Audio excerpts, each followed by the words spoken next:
তো নমস্কার বন্ধুরা, আপনারা দেখতে পাচ্ছেন আমরা ত্রিপুরা টেটের ক্লাস স্টার্ট করে দিয়েছি আমরা। তো বাংলা প্যাডাগজির প্রত্যেকটা টপিক আমরা এক এক করে সলভ করব। তো আজকের আমাদের টপিকের বিষয় হচ্ছে মূল্যায়ন। আপনারা দেখতে পাচ্ছেন এখানে দেখুন সিলেবাস রয়েছে, এই দেখুন সিলেবাসে আপনাদের রয়েছে এখানে দেখুন মূল্যায়নের ধারণা, নিরবিচ্ছিন্ন এবং সামগ্রিক মূল্যায়ন। তো নিরবিচ্ছিন্ন সামগ্রিক মূল্যায়ন মানে হচ্ছে CCE, অর্থাৎ কি কন্টিনিউয়াস এবং কম্প্রিহেন্সিভ এভ্যালুয়েশন। তো আজকের ক্লাসে আমরা এই নিয়ে পুরো ডিটেলস আলোচনা করব। মূল্যায়ন কি, অ্যাসেসমেন্ট কি, মেজারমেন্ট কি, পুরো ডিটেলস আমরা আজকের এই ক্লাসে আলোচনা করব। সুতরাং আপনারা শেষ পর্যন্ত ক্লাসটাকে মনোযোগ সহকারে দেখতে থাকুন। পরবর্তী সময় এই ধরনের প্রতিদিন ক্লাস পেতে অবশ্যই চ্যানেলকে সাবস্ক্রাইব করে আমাদের সাথে থাকবেন। আমাদের আলোচনার বিষয় হচ্ছে অ্যাসেসমেন্ট অ্যান্ড এভ্যালুয়েশন। দেখুন, অ্যাসেসমেন্ট এভ্যালুয়েশন থেকে আপনার পরীক্ষায় প্রশ্ন আসবে, আপনারা জানুন, আপনাদের সিলেবাসে রয়েছে, আমি দেখিয়ে দিলাম। তো এবারে আমরা প্রথমে দেখব অ্যাসেসমেন্ট, এভ্যালুয়েশন এবং মেজারমেন্ট। সর্বপ্রথমে কিন্তু মেজারমেন্টের ভ্যালু ছিল, সর্বপ্রথমে কিন্তু মেজারমেন্টটা থাকতো, তারপর মেজারমেন্ট থেকে আমাদের চলে আসলো অ্যাসেসমেন্ট, তারপর আমাদের হলো এভ্যালুয়েশন। তো এবার কথা হচ্ছে স্যার মেজারমেন্ট কি? এবার দেখুন আমরা মেজারমেন্টটা দেখব। মেজারমেন্ট মানে হচ্ছে পরিমাপ। পরিমাপ মানে যেটা নাম্বার দিয়ে আমরা পরিমাপ করতে পারি। যেমন আপনি একটা টেস্ট নিলেন, যে কোনো একটা টেস্ট আপনি নিলেন, সেটা হতে পারে আপনি 100 মার্কের টেস্ট নিলেন। তো 100 মার্কের মধ্যে কোনো একটা ছাত্র ধরে নেন 65 পাইলো বা হয়তো 67 পাইলো। তো এই যে আপনি যে নাম্বারের ভিত্তিতে তাকে যে আপনি মেজার করছেন বা তাকে যে পরীক্ষাটা নিচ্ছেন বা যেটা টেস্ট নিচ্ছেন, এটাকে বলবো আমরা মেজারমেন্ট। কিন্তু আমরা প্যাডাগজির ভাষায় দেখছি যে শুধু নাম্বারিক্যাল দিক দিয়ে আমাদের চললে হবে না, আমাদেরকে আরও তার সেই শুধুমাত্র তার পড়াশোনার সঙ্গে সঙ্গে আরও তার যে সার্বিক বিকাশ, যেটা অলরাউন্ড ডেভেলপমেন্ট, এই জিনিসগুলোও কিন্তু আমাদেরকে দেখতে হবে। তো সেই চিন্তাধারা করে তার পরবর্তীতে চলে আসলো বা তো এবার যখন অ্যাসেসমেন্ট চলে আসলো, তখন আমরা এবার দেখে নেব যে স্যার অ্যাসেসমেন্টটা আসলে কি। অ্যাসেসমেন্টের বাংলা টার্ম হচ্ছে কিন্তু মূল্যায়ন, আর আকলন যেটা দিয়েছি সেটা হচ্ছে হিন্দির টার্ম। যেহেতু হিন্দিতে আকলন বলা হয়, তাই দুটোকেই মূল্যায়ন দেবো, তাই একটা নামটা একটু পরিবর্তন করেছি যাতে করে আমাদের বোঝার সুবিধা হয়। কিন্তু আসলে অ্যাসেসমেন্টের বাংলাটাই হচ্ছে মূল্যায়ন, আর এভালুয়েশনের বাংলাটাই হচ্ছে মূল্যায়ন। আপনারা ইংলিশটাকে একটু বেশি ফোকাস করবেন, কারণ আপনাদের MCQতে হয়তো বা ব্র্যাকেটে আপনাদের ইংলিশ টার্ম দেওয়া থাকবে, তো থাকলে আপনাদের সুবিধা হবে। তো অ্যাসেসমেন্ট মানে কি দেখুন, নো লার্নিং গ্যাপস, মানে শেখার ফাঁকগুলি জানা। শেখার ফাঁকগুলি জানা মানে কি, ধরে নিন আপনি আজকে ক্লাস করলেন, তো আজকে আপনি যখন ক্লাস করলেন তখন ক্লাসটা শেষ হওয়ার পর আপনি সেই ক্লাস রিলেটেড আপনি 2টা বা 4টা প্রশ্ন করলেন। প্রশ্ন করার পর আপনি ছাত্রদের কাছে জানতে চাইলেন যে আপনি কি পড়াচ্ছেন বা এই টপিক রিলেটেড আপনি 1-2টা প্রশ্ন করলেন। তখন দেখতে পারেন যে আপনার সবগুলো ছাত্র প্রশ্ন দিতে পারছে কি না। যদি দেখুন যে না, আমার একটা প্রশ্নের উত্তর তারা কেউ পারছে না, তার মানে আপনার ওই জায়গাটাতে আপনার হয়তো বোঝানোর কিছু একটা ভুল রয়েছে বা ত্রুটি রয়েছে, বা ছাত্ররা এই জায়গাটা বুঝতে পারেনি। তো অর্থাৎ এটা হচ্ছে কি শেখার ফাঁক, অর্থাৎ ওই জায়গায় তার শিখন হয়নি, ওটা হচ্ছে তার শেখার ফাঁক। ঠিক আছে, তো তারপর আপনি শেখার ফাঁকগুলোকে জানবেন এবং পরবর্তী সময় এটাকে আপনি আবার ভরাট করে দিলেন, আবার তাকে জিনিসটাকে বুঝিয়ে দিলেন। তো আলটিমেটলি ওই যে শেখার ফাঁকগুলি যে জানার যেটা প্রক্রিয়া বা প্রসেস, এটাকে আমরা এক কথায় সহজভাবে বলতে পারি অ্যাসেসমেন্ট। ঠিক আছে ভাই, এটাকে আমরা বলবো কি অ্যাসেসমেন্ট। তো assessment is a process of teaching learning. তো টিচিং থেকে আমরা বলতে পারি টিচার, লার্নিং থেকে আমাদের আসবে লার্নার। তো টিচার থেকে হচ্ছে শিক্ষক, টিচার মানে শিক্ষক, আর লার্নার্স মানে কি শিক্ষার্থী। অর্থাৎ অ্যাসেসমেন্টটা শুধু যে শিক্ষার্থীর হয় তা নয়, অ্যাসেসমেন্টটা শিক্ষকেরও হয়। যেমন কিভাবে, এই যে বললাম যে আপনি একটা চ্যাপ্টার পড়ালেন, চ্যাপ্টার পড়ানোর পর আপনি একটা প্রশ্ন করলেন, তো ধরে নিন আপনার এই প্রশ্নের উত্তরটা ক্লাসের কোনো ছাত্র পারলো না, তার মানে আপনার এই যে বুঝালেন, এই বুঝানোর মধ্যে বা পড়ানোর মধ্যে কিছু একটা সমস্যা রয়েছে, সেটা ক্লিয়ার হয়নি, যার কারণে ছাত্ররা সেটা বুঝতে পারেনি, আপনার প্রশ্নের উত্তর দিতে পারেনি।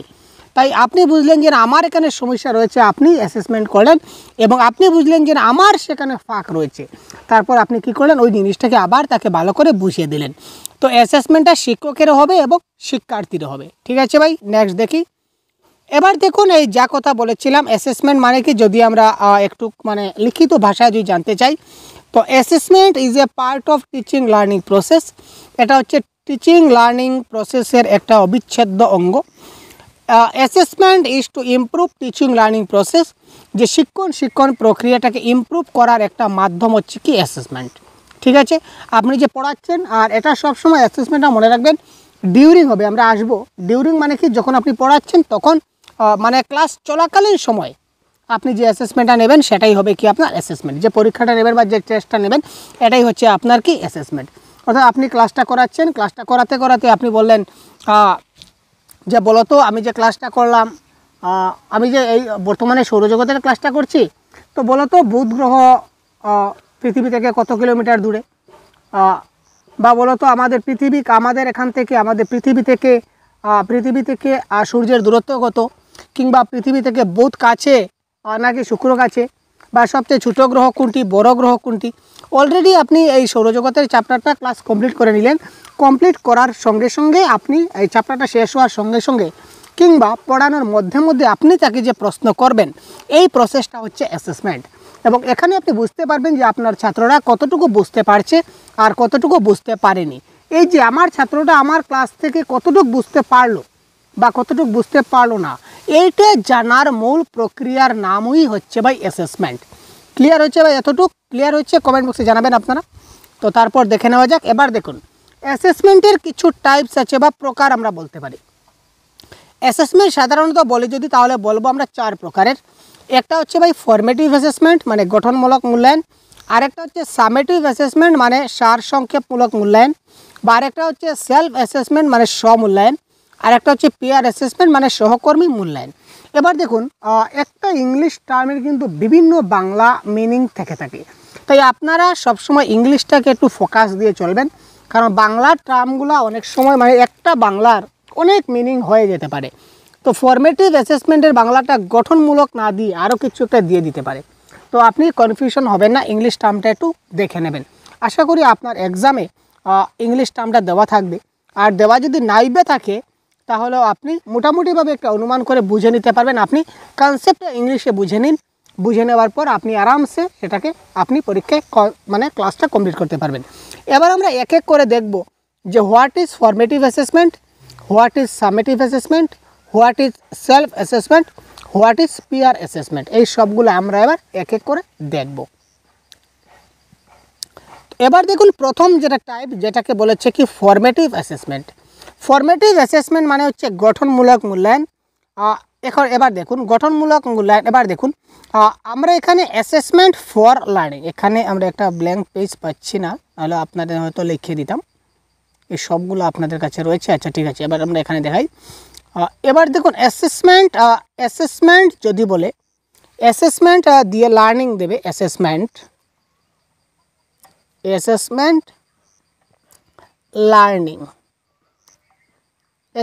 লার্নিং। এবার যদি অ্যাসেসমেন্ট এখানে যদি ফর লার্নিং হয়, অ্যাসেসমেন্ট যদি ফর লার্নিং হয়, তাহলে আপনারা বুঝে নেবেন এখানে ফর আছে, এখানেও ফর আছে, তার মানে কি অ্যাসেসমেন্টটা হচ্ছে কি formative assessment. Assessment for learning যখনই হবে, এটা হবে কি ফরমেটিভ অ্যাসেসমেন্ট। আবার যদি বলে অ্যাসেসমেন্ট অফ লার্নিং, অফ মানে আমরা যে কোনো কিছু কাজ শেষ, যেমন লাইটটা সুইচটা বন্ধ করে দাও, সুইচ অফ মানে একদম লাস্ট অফ করে দিলাম ভাই, এই আজকের জন্য আমাদের ক্লাসটা শেষ, আমরা এখানে অফ করছি, তার মানে কি একদম শেষ। তো তার মানে মনে রাখবেন শেষ মানে কি সামেটিভ অ্যাসেসমেন্ট, যেটা একদম শেষে হয় আমরা বলবো। সুতরাং এটা হচ্ছে কি assessment of learning. Self assessment মানে আমরা বলতে পারি, যদি বলে আপনাকে যদি বলে যে অ্যাসেসমেন্ট অ্যাজ লার্নিং, তাহলে এটা কী হবে, এটা হবে সেলফ অ্যাসেসমেন্ট, মানে নিজেকে নিজে অ্যাসেস করা। কীভাবে আমরা বলছি, পিয়ার অ্যাসেসমেন্ট মানে হচ্ছে অ্যাসেসমেন্ট অ্যাট লার্নিং। যদি আপনার পরীক্ষায় প্রশ্ন আসে অ্যাসেসমেন্ট অ্যাট লার্নিং, এটা কোন ধরনের অ্যাসেসমেন্ট, অপশনে আপনার এই 4টা দিয়ে দেবে, আপনার কারেক্ট আনসার হবে peer assessment. That is clear? এতটুকু পর্যন্ত ক্লিয়ার করি, আবার একবার রিভাইজ করি। যদি বলে অ্যাসেসমেন্ট ফর লার্নিং, তাহলে বলবেন ফরমেটিভ অ্যাসেসমেন্ট। যদি বলে অ্যাসেসমেন্ট অফ লার্নিং, তাহলে এটা হবে সামেটিভ অ্যাসেসমেন্ট। যদি বলে অ্যাসেসমেন্ট অ্যাজ লার্নিং, তাহলে বলবেন সেলফ অ্যাসেসমেন্ট। যদি বলে অ্যাসেসমেন্ট অ্যাট লার্নিং, তাহলে বলবেন পিয়ার অ্যাসেসমেন্ট। ঠিক আছে ভাই, ক্লিয়ার? নেক্সট দেখি আমরা। আচ্ছা, ফরমেটিভ অ্যাসেসমেন্ট মানে ডিউরিং লার্নিং পিরিয়ডে হয়। ডিউরিং লার্নিং মানে ডিউরিং, আমি ক্লাস করাচ্ছি বা টপিকটা পড়াচ্ছি বা একটা কোর্স শেষ হয়নি, কোর্সটা চলছে, ধরে নিন আমি ক্লাস 6-এ রয়েছি, ধরে নিন ক্লাস আমি 6-এ রয়েছে, ক্লাস 6-এর আমার একটা পার্টিকুলার সিলেবাস আছে। তো এই পার্টিকুলার সিলেবাসটার মধ্যে প্রথম চ্যাপ্টার আমি আজকে কমপ্লিট করেছি, আমি আগামীকালকেই প্রথম চ্যাপ্টার থেকে তাদের আমি একটা টেস্ট নিলাম। তারপর কি করলাম, দ্বিতীয় চ্যাপ্টারটা করালাম, দ্বিতীয় চ্যাপ্টারের পরে আমি তাদের আরেকটা টেস্ট নিলাম। তারপর তৃতীয় সপ্তাহে আমি তাদের আরেকটা টেস্ট নিলাম এই তৃতীয় চ্যাপ্টারটা কমপ্লিট করার পরে। তো এই সবগুলো হচ্ছে কি এক একটা আপনার ফর্মেটিভ অ্যাসেসমেন্ট। ঠিক আছে ভাই, ফর্মেটিভ অ্যাসেসমেন্টটা লিখিত হতে পারে, মৌখিকও হতে পারে। ঠিক আছে, ক্লিয়ার? যেমন ক্লাস টেস্ট হতে পারে। ঠিক আছে, আবার দেখো সামেটিভ অ্যাসেসমেন্ট, মানে ধরে নিন আমি ক্লাস 6-এ, আমি আবার ক্লাস 6-এ যাই, আমি ক্লাস 6-এ থাকি, কারণ আমি বড় হওয়ার দরকার নেই, ক্লাস 6-এ থাকি। তো ক্লাস 6-এ যখন ফাইনাল এক্সাম হবে, মনে রাখবেন যখনই ফাইনাল একদম লাস্ট এক্সাম হবে, যেটাই আমার মানে রেজাল্ট নিয়ে আসবে, তারপর আর ইমপ্রুভ করার থাকবে না। যেমন ধরে নিন ক্লাস আমি চ্যাপ্টার ক্লাস 6-এর আমি ধরে নিন চ্যাপ্টার 1টা আজকে পড়ালাম, চ্যাপ্টার 1 আজকে কমপ্লিট করে আমি কালকে চ্যাপ্টার 1-এর প্রশ্নগুলো আমি তাদের পরীক্ষা নিলাম, বা আমি তাদের একটা টেস্ট নিলাম এই ক্লাস 6-এর চ্যাপ্টার 1-এর। তো যেহেতু চ্যাপ্টার 1-এর আমি তাদের একটা টেস্ট নিলাম, তো টেস্টটা নেওয়ার পর দেখলাম যে আমার ছাত্ররা মোটামুটি 50% ভালো আছে, আর 50% ছাত্রের যেটা টেস্ট সেটা তাদের টেস্টটা তেমন, টেস্টের রেজাল্টটা তেমন ভালো আসেনি। তখন আপনি কি করবেন, ওই তাদেরকে আবার এই যে জিনিসগুলো তারা ভুল করেছে বা লিখতে পারেনি বা বুঝেনি, তাদের টেস্টে তারা মানে এই জিনিসগুলো লিখতে পারেনি বা ভুল করেছে, তার মানে ওই জায়গাগুলো তার শেখা হয়নি। তখন আপনি তাকে আবার কি করতে পারবেন, এখানে তাকে আবার নতুনভাবে জিনিসগুলো বুঝিয়ে দিতে পারবেন, পুনরায় আবার তাকে রিপিট করতে পারবেন। ওই যে জিনিসটা আপনি সংশোধন করতে পারবেন পরবর্তী সময়ে, পরবর্তীতে সংশোধন করা যায়, এই ধরনের যদি আপনি টেস্ট নিয়ে থাকেন, তাহলে সেটা মনে রাখবে, সেটা হবে ফর্মেটিভ অ্যাসেসমেন্ট। এক কথায় বুঝিয়ে দিলাম। আর ধরে নিন ভাই সিটেট এক্সাম, বা আমরা যদি বলি HSLC মানে ম্যাট্রিক ফাইনাল এক্সাম, বা হায়ার সেকেন্ডারি ফাইনাল এক্সাম, বা ডিগ্রি ফাইনাল এক্সাম, এই ফাইনাল এক্সামগুলো হওয়ার পরে আপনি যদি ফাইনাল এক্সামে যদি ধরে নিন আপনি এই সিটেট পরীক্ষা দিলেন, আমরা একটা দিয়ে উদাহরণ দিই ভালো হবে।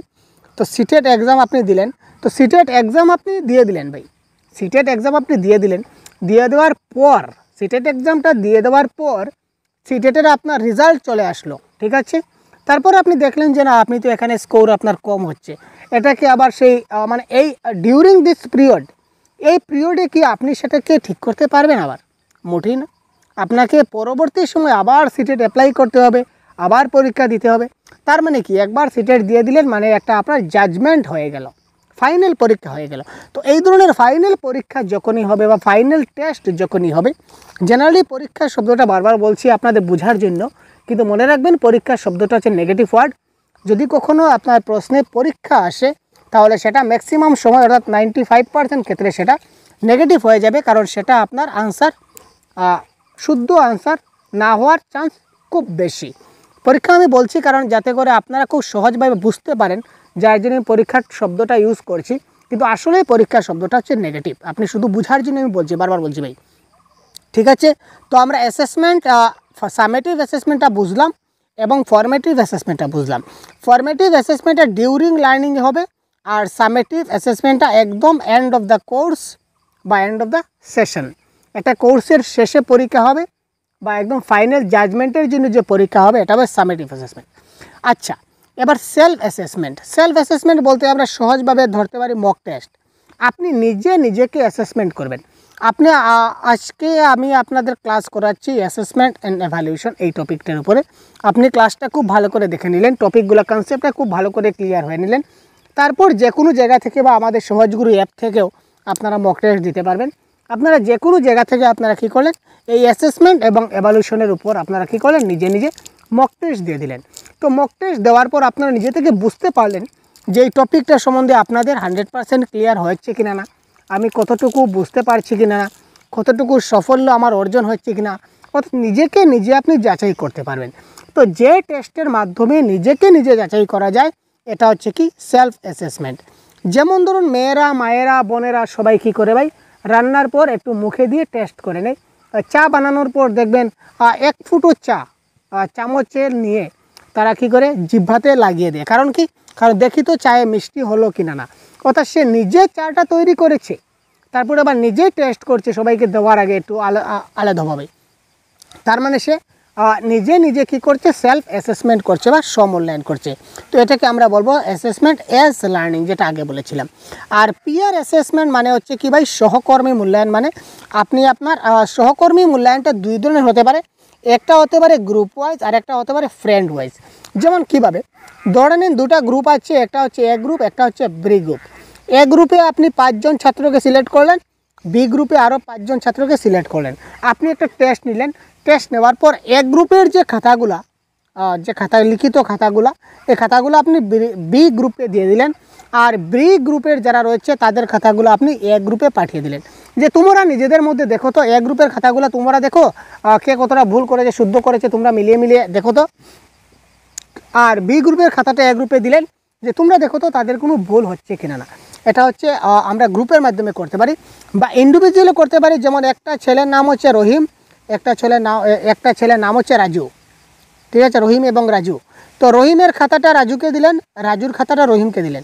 আর রহিম দেখো তো রাজু কতটা আনসার শুদ্ধ করেছে, আবার রাজুকে বললেন রাজু তুমি দেখো তো রহিম কতটা শুদ্ধ করেছে, ভুল করেছে। ওই যে তাদের নিজেদের মধ্যে তারা যখন খাতা পরীক্ষা করে নেবে বা এই ধরনের একটা টেস্ট হবে, সেটাকে আমরা বলবো পিয়ার অ্যাসেসমেন্ট। যেটাকে আমরা যদি বলি তাহলে বলবো অ্যাসেসমেন্ট অ্যাট লার্নিং। ঠিক আছে ভাই, ক্লিয়ার? নেক্সট, এবার এই সবগুলোর পর আমাদের একটা টার্ম চলে আসে, যেটা হচ্ছে কি মূল্যায়ন বা এভালুয়েশন। আমরা যাতে ফাইনাল জাজমেন্টের জন্য যেটা নিতে পারি এভালুয়েশন, এটা ঠিক আছে ভাই।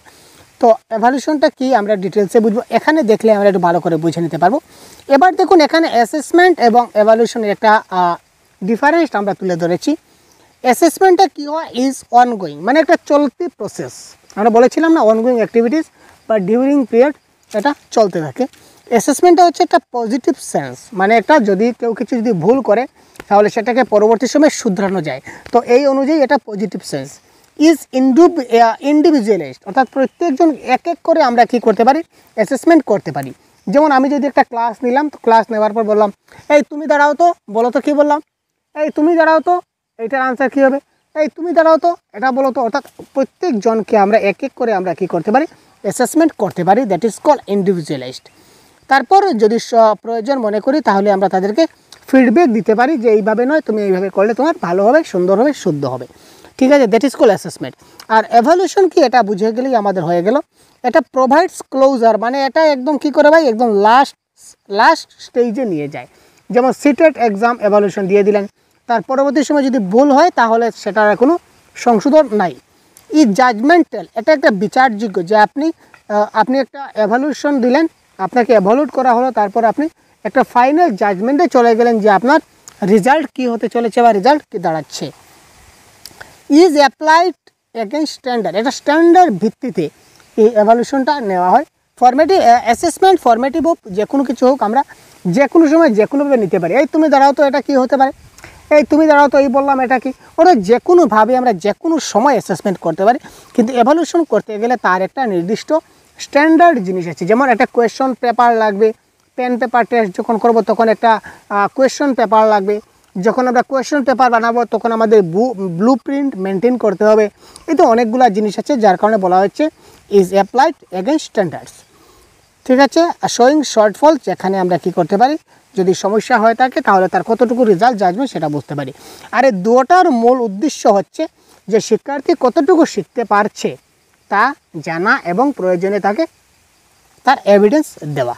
ঠিক আছে, এবার দেখুন ভালো পরীক্ষার কিছু বৈশিষ্ট্য আছে, ক্যারেক্টারিস্টিক্স অফ গুড টেস্ট। ভালো পরীক্ষার একটা বৈশিষ্ট্য থাকা চাই। যেমন অবজেক্টিভিটি মানে কি ভাই, বস্তুনিষ্ঠতা। আবার যদি বলি রিলায়েবিলিটি মানে নির্ভরযোগ্যতা, ভ্যালিডিটি মানে কি, বৈধতা।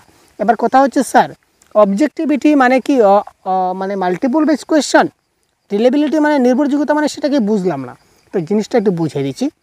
অবজেক্টিভিটি মানে হচ্ছে সেম ফর অল। আপনি কোয়েশ্চন গুড টেস্ট যখন নেবেন তখন এমনভাবে টেস্টটা নেবেন যাতে সবার জন্য সমান হয়, সবার জন্য সমান হতে হবে টেস্টটা।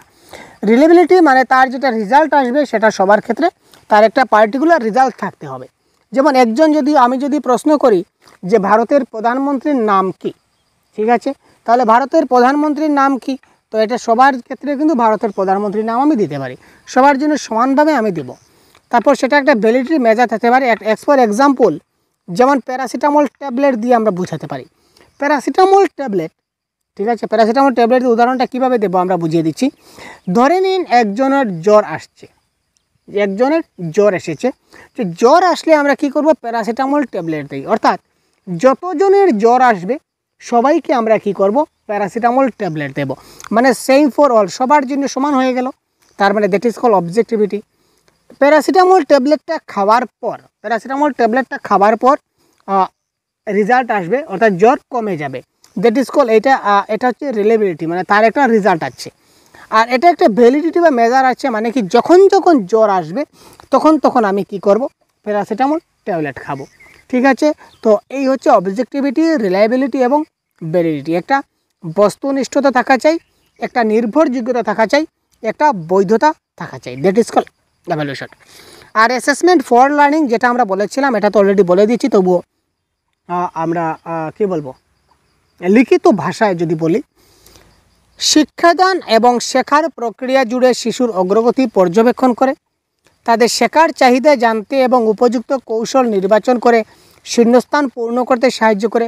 এবারে শূন্যস্থান বলতে মানে কি, এই যে আগে বললাম যে learning gaps to know their learning needs and fill the gaps. অর্থাৎ সে মানে তার কোথায় সমস্যা হচ্ছে এই জিনিসটাকে ভরাট করে দেওয়া, কোথায় সমস্যা হচ্ছে এটা জানা। তো এটা জানার যেটা প্রক্রিয়া, এটা হচ্ছে অ্যাসেসমেন্ট ফর লার্নিং, বা আমরা বলতে পারি কি ফরমেটিভ অ্যাসেসমেন্ট। যদি অ্যাসেসমেন্ট ফর লার্নিংয়ের বাংলা জানতে চান তাহলে দেখুন শেখার জন্য মূল্যায়ন। যদি ফরমেটিভ এবং অ্যাসেসমেন্টের বাংলা জানতে চান তাহলে এটা হচ্ছে কি গঠনমূলক মূল্যায়ন। ঠিক আছে ভাই, ক্লিয়ার? আর অ্যাসেসমেন্ট ফর লার্নিংটা কী হয়, through out the teaching learning process. Through out মানে যখন শিক্ষণ প্রক্রিয়া চলতে থাকে তখন হয় অ্যাসেসমেন্ট ফর লার্নিং। তারপর অ্যাসেসমেন্ট অফ লার্নিং বা সামেটিভ অ্যাসেসমেন্ট, যেটা বললাম সামেটিভ মানে একদম শেষে হবে, আর অফ মানে যেমন আগে যে বলেছিলাম যে ফ্যানের সুইচটা অফ করে দাও, লাইটটা অফ করে দাও, মানে একদম লাস্ট আমরা অফে চলে গেলাম, সুতরাং একদম লাস্ট স্টেজ হবে। ঠিক আছে, এটা ঠিক আছে ভাই। অ্যাসেসমেন্ট অ্যাজ লার্নিং, আমরা যে বললাম সেলফ অ্যাসেসমেন্ট, অর্থাৎ নিজেকে মূল্যায়ন করবো, মক টেস্টের মাধ্যমে করতে পারি বা বিভিন্নভাবে, অর্থাৎ যে কোনোভাবে নিজেকে যাচাই করা, দ্যাট ইজ কল কি, দ্যাট ইজ কল আমরা বলতে পারি that is call self assessment বা অ্যাসেসমেন্ট অ্যাজ লার্নিং। আচ্ছা, এখানে দেখুন দুটা পিকচার লক্ষ্য করুন, একটা হচ্ছে অ্যাসেসমেন্ট, একটা হচ্ছে কি এভালুয়েশন। এই দুটো পিকচার খুব ভালো করে লক্ষ্য করুন। এখানে দেখুন, এখানে অ্যাসেসমেন্ট হচ্ছে মানে কি, শিক্ষক সঙ্গে আছেন, তিনি কি করছেন, এই ছাত্রকে খুব ভালোভাবে বুঝিয়ে দেওয়ার চেষ্টা করছেন, ছাত্রকে তিনি পড়াচ্ছেন, ছাত্র ঠিকঠাকভাবে রিডিং পড়তে পারছে কিনা না তিনি পাশে থেকে তিনি তার যাচাই করার চেষ্টা করেন, ছাত্ররা রিডিং পড়তে পারছে কিনা না। যখন ওই ছাত্র রিডিং পড়তে তার সমস্যা হচ্ছে তখন শিক্ষক তাকে ওই তার যে সমস্যা আছে সমস্যাটা তিনি সমাধান করে দিচ্ছেন, বা কোথায় ভুল হচ্ছে তিনি সঙ্গে সঙ্গে সেটা ঠিক করার চেষ্টা করছেন। That is call assessment. আর এভালুয়েশন দেখুন, এখানে ছাত্ররা বসে বসে টেস্ট দিচ্ছে, অর্থাৎ পেন পেপার টেস্ট দিচ্ছে। তো পরবর্তী সময়ে শিক্ষক এটাকে দেখবেন, দেখে ওটার ভিত্তিতে তিনি মানে তাদেরকে মার্কস দেবেন বা যাই দেবেন, গ্রেড দেবেন, এটা তিনি দেবেন। তো এখানে এভালুয়েশনে শিক্ষক একদম ফাইনাল জাজমেন্ট করবেন লাস্টে, যে ছাত্ররা কতটুকু শিখলো, কতটুকু বুঝলো, পরবর্তীতে তিনি তার পেপার চেক করলে বুঝতে পারবেন। আর এখানে ডাইরেক্ট সরাসরি সঙ্গে তিনি মানে যদি ভুল হয় তাহলে তৎক্ষণাৎ তিনি এখানে কি করবেন, ঠিক করে দেবেন। আর এভালুয়েশনে কি করা হয়, তৎক্ষণাৎ ঠিক করে দেওয়া হয় না। ঠিক আছে, নেক্সট। এবার যেটা টপিক ছিল CCE, continuous and comprehensive evaluation, অর্থাৎ ধারাবাহিক এবং ব্যাপক মূল্যায়ন। ঠিক আছে ভাই, তো আমরা এত সময় আমরা মূল্যায়ন জিনিসটা বুঝলাম। যদি আমরা মূল্যায়ন বা এভালুয়েশন অ্যাসেসমেন্ট জিনিসটা যদি আমরা না বুঝি তাহলে আমরা সিসিই বুঝতে পারবো না। কারণ মূল্যায়ন কি সেই জিনিসটা যদি না বুঝি তাহলে কন্টিনিউয়াস অ্যান্ড কম্প্রিহেন্সিভ এভালুয়েশন কী করে বুঝবো, তাই না? তো সি ফর কন্টিনিউয়াস মানে কি ভাই, যে কাজটা অনবরত চলতে থাকে, কন্টিনিউয়াস বেসিসে যে কাজটা হতে থাকে, যেমন আপনি ডেইলি যে কাজটা করেন এটাকে বলা হবে কি আমার কন্টিনিউয়াস কাজ। ঠিক আছে, কন্টিনিউয়াস মানে যে কাজটা আমি রেগুলার বেসিসে করতে যাচ্ছি এটা হচ্ছে কি আমার কন্টিনিউয়াস। ঠিক আছে, এক কথায়। আর কম্প্রিহেন্সিভ মানে কি, কম্প্রিহেন্সিভ মানে আগে যে বলেছিলাম যে শুধুমাত্র এক দিক দিয়ে বিচার করতে হবে না, আমার শিক্ষার্থীর সব দিক দিয়ে বিচার করতে হবে, যেমন তার মেন্টাল, ইমোশনাল, ফিজিক্যাল সবগুলা দিক দিয়ে আমার দেখতে হবে অলরাউন্ড ডেভেলপমেন্ট। ধরা গেল একটা ছাত্র, তার নাম হচ্ছে রাজু, একটা ছাত্র তার নাম হচ্ছে রাজু। সে আমি দেখলাম, আমি যখন তাকে একাডেমিক সাইডে অর্থাৎ তার সিলেবাসের ভিতর থেকে যখন আমি তাকে প্রশ্নগুলো ধরাচ্ছি বা পড়াচ্ছি, তখন সে আমার 100-র মধ্যে সে 80% মার্ক পায়, ঠিক আছে, বা পড়াশোনায় সে খুব ভালো, আমি বলতে পারি ফার্স্ট ডিভিশনের ছাত্র। কিন্তু সে খেলাধুলাও মোটেই পারে না, সে গান বাজনাতে তার মোটেই ভ্যালু নেই, তার মোটেই উৎসাহ নেই, ঠিক আছে, বা নাচ গানে সে মোটেই কিছু পারে না। তো কম্প্রিহেন্সিভ কথাটার অর্থ হচ্ছে আমরা পড়াশোনাও দেখব, তার সঙ্গে সঙ্গে তার নাচ গান, তার যে খেলাধুলা, অর্থাৎ যে আমার যেটাকে বলা কো স্কলাস্টিক অ্যাক্টিভিটিস, এই তার কো স্কলাস্টিক অ্যাক্টিভিটিস এগুলো দেখব। তার মানসিক, তার আবেগিক, তার শারীরিক দিক, অর্থাৎ শিশুদের সার্বিক বিকাশ আমাদেরকে দেখতে হবে, পরীক্ষা করতে হবে, এটাকে আমাদের এভালুয়েশন করতে হবে। আর এভালুয়েশনটা বললাম জানি আমরা, তো এক কথায় কি কন্টিনিউয়াস এবং কম্প্রিহেন্সিভ এভলিউশন মানে এক কথায় আমরা যদি বুঝি তাহলে কি বললাম ভাই, শিক্ষার্থীর শারীরিক, মানসিক, শারীরিক, তার সঙ্গে তার পাঠ্যক্রমিক এবং সহপাঠ্যক্রমিক এই সবগুলা বিষয় যদি আমরা কন্টিনিউয়াসলি অর্থাৎ ধারাবাহিকভাবে যদি আমরা সেটাকে মূল্যায়ন করি, তো সুতরাং সেটাকে আমরা বলবো CCE বা কন্টিনিউয়াস এবং কম্প্রিহেন্সিভ এভালুয়েশন। এবার দেখুন, সি মানে কি, কন্টিনিউয়াস মানে ধারাবাহিক, যেটা আমাদের কন্টিনিউয়াস প্রসেসে হয়ে যাবে। কন্টিনিউয়াস তো বুঝছেন, মানে ধারাবাহিক, মানে যেটার কোনো বন্ধ নাই। আমরা ডেইলি টেস্ট নিতে থাকবো, প্রতিদিন টেস্ট নেব, প্রতিদিন তার এভালুয়েশন করব, কোনো সমস্যা নাই। ডেইলি বেসিসে হতে পারে, উইকলি বেসিসে হতে পারে, মান্থলি বেসিসে হতে পারে, মানে কাজটা কন্টিনিউ চলবে, এক কথায় শেষ। সি ফর কম্প্রিহেন্সিভ, সেকেন্ডের সি মানে কি কম্প্রিহেন্সিভ। কম্প্রিহেন্সিভ মানে কি স্কলাস্টিক এবং কস্কলাস্টিক, অর্থাৎ এখানে পাঠ্যক্রম থাকবে, সহ পাঠ্যক্রম থাকবে। তো স্যার পাঠ্যক্রম মানে কি? পাঠ্যক্রম মানে হচ্ছে আপনার যে পাঠের যে সিলেবাস, এই সিলেবাসের মধ্যে যা যা আছে এটা থেকে আপনার কাজকর্ম চালানো। আর সহ পাঠ্যক্রম কস্কলাস্টিক মানে কি, এই যে পাঠ্যক্রম ছাড়া যেগুলা, এই যে আমি বললাম খেলাধুলা বলুন, তারপর নাচ গান বলুন, গান বাজনা বলুন, বা জাম্পিং বলুন, বা যোগা বলুন, যাই যে মানে এই একাডেমিক সাইড বাদ দিয়ে বা সিলেবাসকে বাদ দিয়ে পজিটিভ যতগুলা দিক আমরা দেখতে পারি, এই সবগুলা দিককে আমরা বলতে পারি কস্কলাস্টিক, ঠিক আছে। ই মানে এভালুয়েশন, এভালুয়েশন মানে কি রেজাল্ট এট দ্য এন্ড, অর্থাৎ তার একটা পরিণাম তো আমরা পাবো, কারণ সিসি করলে কন্টিনিউয়াসলি আমরা একটা পরিণাম পাবো না, লাস্টে রেজাল্ট তো একটা পাই আমরা। এভালুয়েশন মানে একটা পরিণাম বা রেজাল্ট একটা পাবো, ঠিক আছে।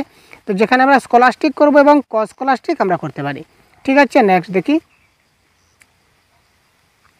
এখানে দেখুন ক্লিয়ার লেখা আছে, কি লেখা আছে দেখি, সি ফর কন্টিনিউয়াস। তো কন্টিনিউয়াস মানে কি, regular and continuous activities conducted through out the year to achieve all-round development. তার অলরাউন্ড ডেভেলপমেন্ট, তার সার্বিক বিকাশের উন্নতি ঘটানোর জন্য আমরা রেগুলার বেসিসে বা কন্টিনিউয়াস বেসিসে আমরা কাজ চালিয়ে যাব। কম্প্রিহেন্সিভ মানে কি, mental, emotional, physical aspects of the student progress, that is all-round development of the children, ঠিক আছে, ক্লিয়ার যা বললাম। আর এভালুয়েশন মানে কি, দেখুন variety of tool and technique are use to assess and evaluate the student progress. বিভিন্ন ধরনের tools use করতে পারি, অর্থাৎ বিভিন্ন ধরনের পদ্ধতি, বিভিন্ন ধরনের টেকনিক আমরা ইউজ করতে পারি, যে শিক্ষার্থীরা কতটুকু শিখতে পেরেছে, কতটুকু পারলো না, এইগুলো আমরা বিভিন্ন ধরনের টুলস এবং টেকনিকগুলো ইউজ করে আমরা স্টুডেন্টের প্রোগ্রেসটাকে অ্যাসেস করতে পারি বা যাচাই করতে পারি, দ্যাট ইজ কল এভালুয়েশন। বুঝা গেল সিসি অর্থাৎ সিসি বেসড অন হলিস্টিক। যেমন আমরা যে বলি অলরাউন্ড ডেভেলপমেন্টের আরেকটা মিনিং হচ্ছে হলিস্টিক।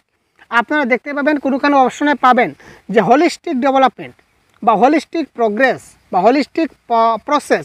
তো হলিস্টিক শব্দটা মোস্ট পজিটিভ ওয়ার্ড, যেটা মাথায় রাখবেন, যখনই হলিস্টিক থাকবে এটা কিন্তু আপনার কারেক্ট আনসার হওয়ার চান্স থাকে 100% ক্ষেত্রে।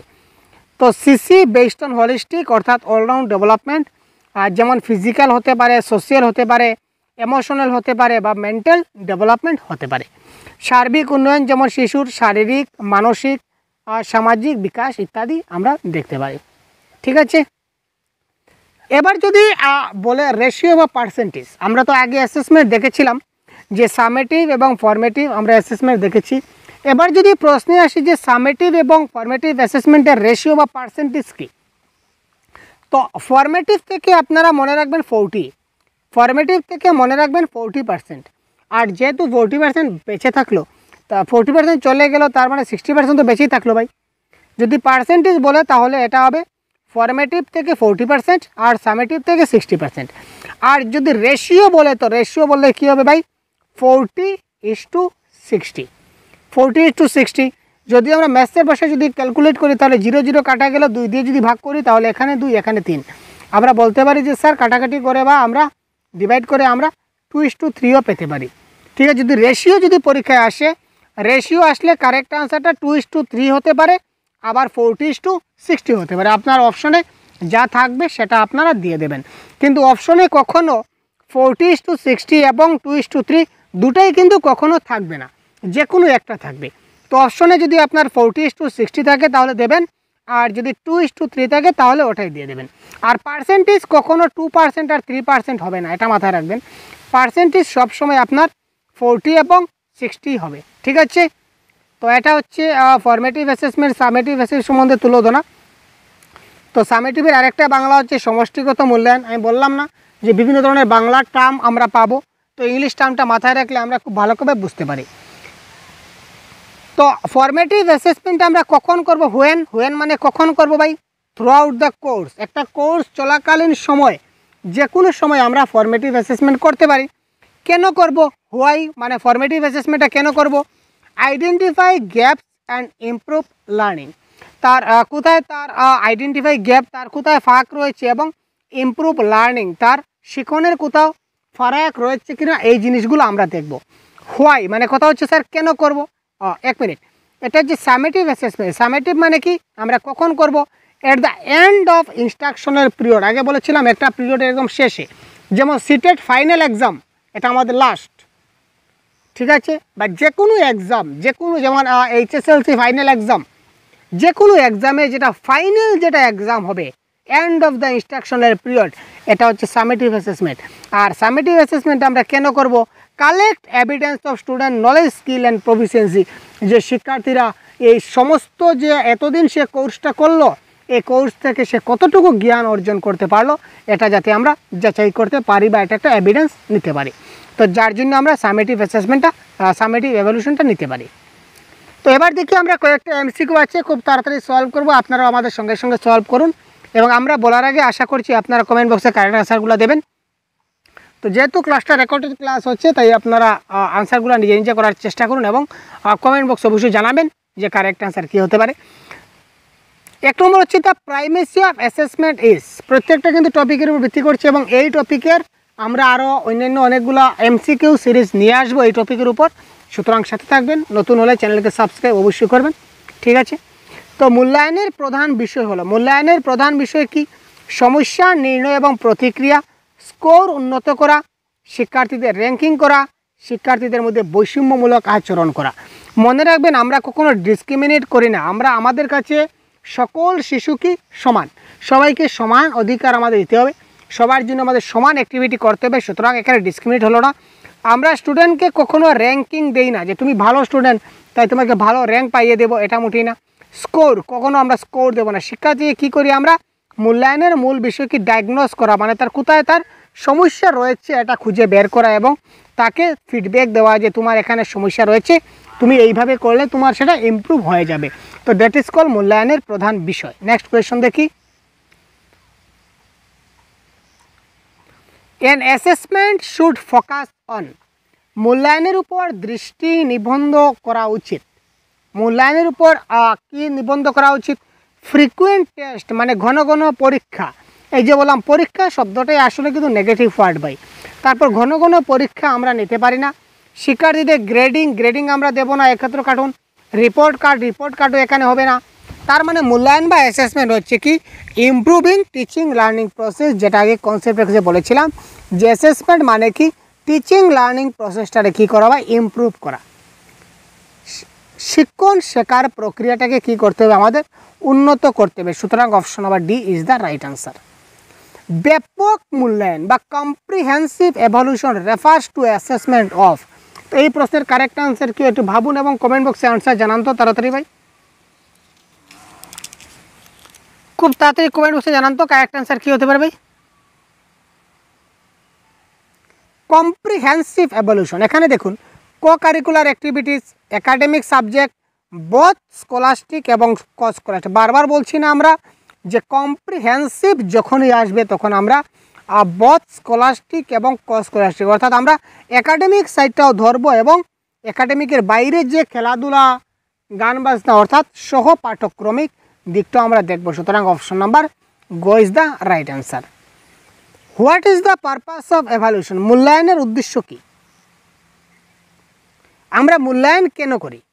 মূল্যায়ন যে শিক্ষার্থীরা কতটুকু শিখতে পারছে সেটা যাতে আমরা মেজার করতে পারি, তাই তো। সুতরাং correct answer to measure the educational achievement and work together improving the students. ঠিক আছে, নেক্সট কোয়েশ্চন দেখি।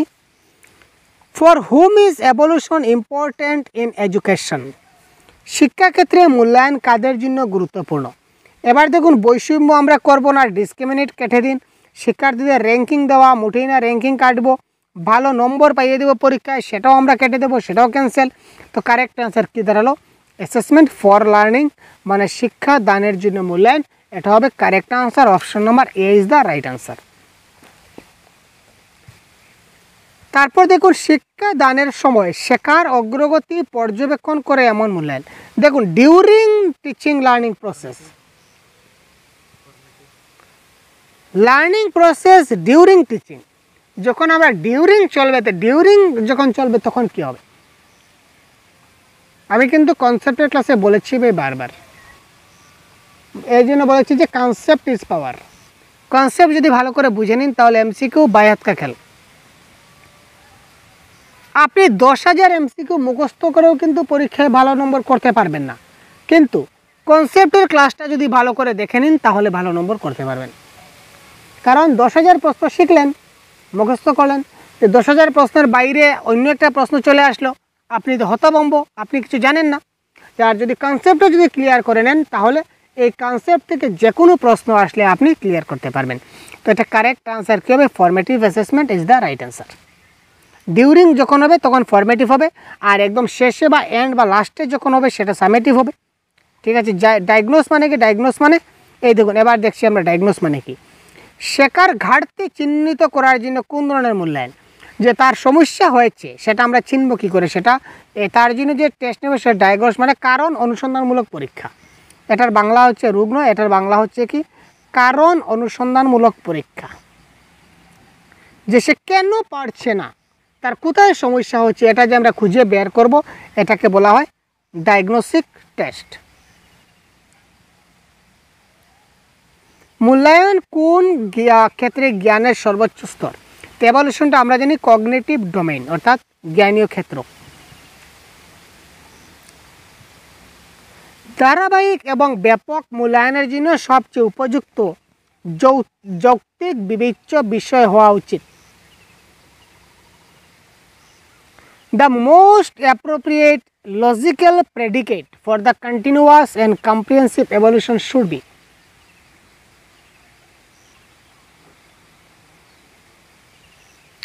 assessing more than one aspect of learning, maximizing the assessment opportunities, promoting the holistic nature. Yes, এই দেখুন holistic ভাই আগে বলেছিলাম না, holistic nature বলুন কিংবা অলরাউন্ড ডেভেলপমেন্ট বলুন, এটা হচ্ছে পজিটিভ ওয়ার্ড। সুতরাং এই ক্ষেত্রে কারেক্ট অ্যান্সার আমাদের কী হবে? Option number C, holistic. তারপর দেখুন আজকের ক্লাসের সর্বশেষ প্রশ্ন, ধারাবাহিক এবং ব্যাপক মূল্যায়নের উপর জোর দেওয়া হয়। Continuous and comprehensive evaluation emphasise continuous testing on a comprehensive scale to ensure learning. How learning can be observed, recorded and improved upon. Fine tuning of test with the teaching. তারপর আমরা বলতে পারি redundancy of the board examination.